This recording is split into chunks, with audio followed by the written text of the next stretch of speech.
Hello students, welcome to the channel Vedantu NCERT solutions. This is a platform जहाँ हम solve करते हैं physics, chemistry, biology की NCERT back exercises.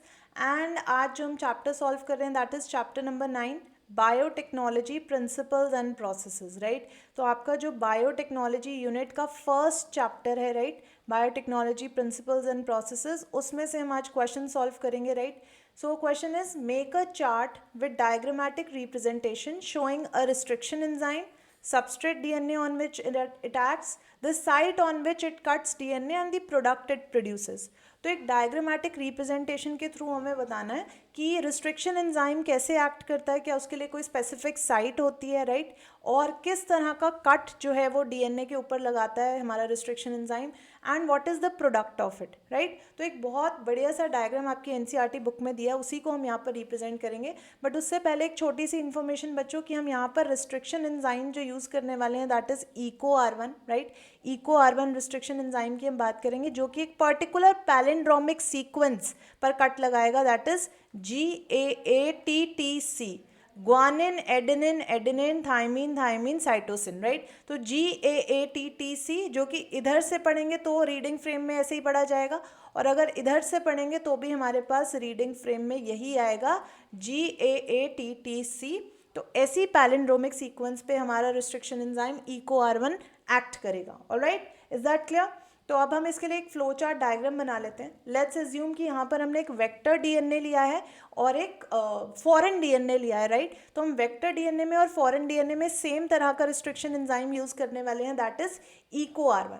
So first step is that enzyme EcoR1 is going to act at same sites of both the DNAs। Let's make यहाँ पर एक हम यहाँ पे वेक्टर डीएनए बना लेते हैं। राइट, छोटा सा वेक्टर डीएनए जिसमें हम कट लगाएंगे, and let's also make one foreign DNA है। राइट, फॉरेन डीएनए जिसमें से आप जीन ऑफ इंटरेस्ट को लाइगेट करना चाहते हो। तो वेक्टर डीएनए में बच्चों अगर हम ये एक वेक्टर डीएनए की लेंथ है, राइट, लाइक दिस, और अगर हम इसको ओपन अप करें सो व्हाट डू वी सी, एक सीक्वेंस मिलेगी हमें GAATTC। सिमिलरली इसके पैरेलल भी एक सीक्वेंस रन कर रही होगी, that is GAATT and C। Alright, so this is how vector DNA will look like, and further इसके बीच में हमें राइट फ्रैगमेंट कॉन्टिन्यू आता हुआ नजर आएगा। फॉरेन डीएनए की बात करें तो इसके ऊपर भी हमें सेम सीक्वेंस फाइंड आउट करनी पड़ेगी, that will be GAATTC followed by the strand, and similarly we have GAATTC but in anti parallel direction. ठीक है, तो वेक्टर डीएनए और फॉरेन डीएनए पर सेम तरह का एंजाइम जो है EcoR1 cuts both the DNAs at the same site, both the DNAs at the same site, same palindromic site, that is GAATT and C। तो अभी जो कट लगेगा बच्चों वो कहाँ पर लगेगा, ध्यान से देखना। कट हमेशा ग्वानिन और एडेनिन के बीच में लगेगा, ग्वानिन और adenine, guanine and adenine, guanine and adenine, G और A के बीच में हमेशा कट लगेगा। तो as a result of that क्या होगा कि अगर G और A के बीच में कट लगता है तो this is going to separate the fragment like this, ये दो पार्ट्स अलग अलग हो जाएंगे। सिमिलरली आप यहाँ पर भी देख सकते हो G और A के बीच में कट लगेगा और यहाँ G और E के बीच में कट लगेगा, तो यहाँ पर ऐसे सेपरेशन हो जाएगी।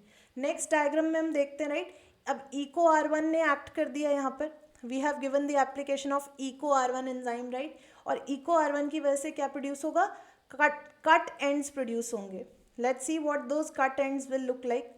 ठीक है, तो ये एक डीएनए है, अब इस पे इतना पोर्शन रिमूव हो चुका है। Right, AATTC in the first fragment is remove, तो ऊपर सिर्फ क्या रह गया हमारे पास, ग्वानिन रह गया। राइट, और अगर नीचे वाले सेगमेंट में देखें तो हमारे पास क्या बचा है, CTT A and A, G is removed. ठीक है, G रिमूव हो चुका है। अगर मैं बात करूं and similarly it is going to follow further. अगर फॉरेन डीएनए की बात करें तो फॉरेन डीएनए में भी कटिंग हुई है। राइट, ये फॉरेन डीएनए है, फॉरेन डीएनए में क्या रिमूव हो गया है, G is removed, what is left, AATTC is left, और अगर नीचे वाले फ्रैगमेंट की बात करें तो हमारे पास सिर्फ ग्वानिन बचा है। Right, and it is going to follow through the next part. ठीक है, तो अब क्या होगा, इन दोनों को हमने क्या करना है, अभी यहाँ पर हमारे पास एंड्स प्रोड्यूस हो गए हैं. कैसे एंड्स प्रोड्यूस हुए हैं हमारे पास? Sticky ends have been produced. Which kind of ends? Sticky ends. Unparallel हमारे पास यहाँ पे कट्स लग चुके हैं. एंड अल्टीमेटली हमें क्या करना है, इस वाले पोर्शन को अटैच करना है ओवर दिस रीजन. ठीक है, इस पोर्शन को यहाँ पर अटैच करना है. तो हम चलते हैं नेक्स्ट स्टेप में. हमें नेक्स्ट स्टेप में क्या करना है, लाइगेट करना पड़ेगा दोनों फ्रैगमेंट्स को. दोनों फ्रैगमेंट्स को लाइगेट करने के लिए we will have to use an enzyme DNA ligase to join both the fragments, right? Next page पे हम कंटिन्यू करते हैं इसको. So this was the vector DNA, ये वेक्टर DNA था, राइट? और यहाँ पर हमारे पास बच रहा था G, यहाँ पर बचा था हमारे पास segment that was C, T, T, A and A. G was removed. Okay. और सिमिलरली अगर मैं रेड वाले पोर्शन की बात करूँ, तो हमारे पास यहाँ पर बचा था AATTC, right? AATTC and we are left with G and ये हमारे पास दूसरा फ्रैगमेंट कंटिन्यू करते हुए, right? So these are the kind of ends produce. अब हम क्या करेंगे, इसको इसके ऊपर प्लेस कर देंगे तो हमारे पास क्या बन जाएगा, फिर से बना लेते हैं इसको, राइट? ये मैंने पहले वाला ही रिपीट करके दिखाया आपको स्टेप, क्योंकि वो दूसरे पेज पे रह गया था. So you can see how they are going to join now. कैसे ज्वाइन करेंगे ये? सो येलो सेगमेंट्स जो हैं वो वेक्टर DNA से बिलोंग करते हैं. सो you can C AATT and C region and G from this region and the DNA is going to ligate like this. तो ये हमारा जो foreign DNA था, it has now ligated with vector DNA.